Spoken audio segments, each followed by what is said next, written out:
Et si Donald Trump avait économiquement raison contre tous les experts? La preuve par 4. À 4,2% au deuxième trimestre, la croissance américaine est à un pic depuis 2014. Mieux, elle s'appuie sur une contribution parfaitement équilibrée de tous les composants de la demande, de la consommation des ménages aux exportations, en passant par les investissements et la dépense publique.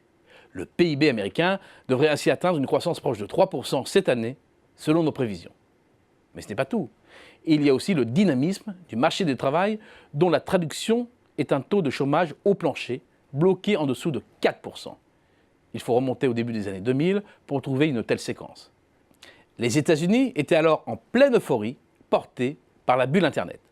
Côté bourse, c'est aussi l'embellie. Le S&P 500, indice basé sur les 500 plus grandes sociétés cotées aux États-Unis, est à son pic historique et a gagné près de 30% depuis l'investiture de Donald Trump en janvier 2017. Enfin, c'est aussi l'euphorie du côté du marché immobilier, avec des prix en hausse sur une base annuelle de 6%. Les effets de la grande récession sont effacés et les prix surplombent désormais leur ancien record de juillet 2006 de plus de 3%. Finalement, l'économie version Trump, ça marche. Surtout les Cassandres qui avaient prédit l'apocalypse en sont pour leurs frais. Mais les discours changent. Désormais, beaucoup pointent les risques à plus long terme avec au bout du chemin la récession et plus dure sera la chute. Avant de trancher, il faut revenir sur la feuille de route suivie par Donald Trump. Contre l'avis de tous les experts, le nouveau président appuie de façon déterminée sur l'accélérateur budgétaire.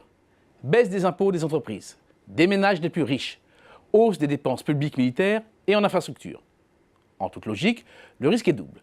C'est celui de la surchauffe de l'économie et du dérapage des déficits jumeaux, c'est-à-dire des déficits budgétaires et extérieurs.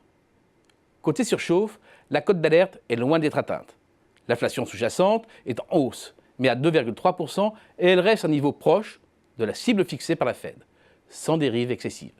Côté salaire, la hausse est bien installée, mais là aussi, bloquée en dessous de 3%, elle reste très loin des sommets atteints avant la grande récession. Bref, les tensions restent limitées. Et pour cause, il reste un réservoir de manœuvre disponible. Le taux de participation de la main-d'œuvre est passé de 67% environ à 62% entre le début de la crise et 2015 et n'a que très partiellement remonté la pente. Bien entendu, il existe un lot d'emplois mal comptabilisés autour du travail collaboratif. Mais il semble bien néanmoins qu'il reste des marges de manœuvre avant de voir flamber les salaires aux États-Unis. On est loin d'une surchauffe. Côté déficit, en revanche, les faits semblent actés. Côté commerce extérieur, la balance commerciale est sur une pente glissante et se rapproche très vite de son déficit record.